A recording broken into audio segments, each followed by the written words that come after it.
All right, so for this one we're going to be doing some rolling through the lumbar spine. You can use a foam roller for this, but my recommendation is to actually use something like a softball. It's a little bit bigger than a lacrosse ball, but it works just right. So what we're trying to do, the main goal here is we're working right at the bottom of the ribs.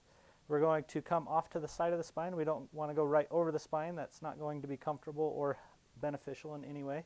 We want to come over and work through these muscles through here. So what we're doing is taking the ball, we're just putting it up against the wall, leaning into it so we've got some body weight against it, and then just doing a little bit of some side-to-side movement. And what we're doing is we're looking for those tight, tender spots. Once we find a really good one, we'll just kind of work that back and forth a little bit, and then work your way down the spine. Okay?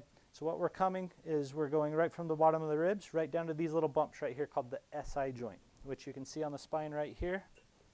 This is the SI joint. So we're working from here down into this area. Be careful not to go too hard on the SI joint.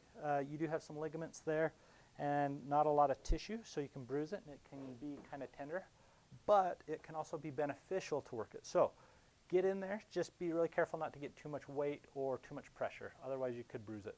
But what I would recommend is come right down that spine, just right up into that SI joint.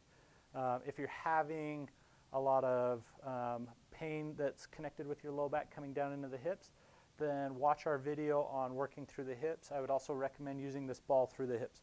Same idea, just get that ball up against the wall and you're just working kind of through this back pocket up into the front pocket.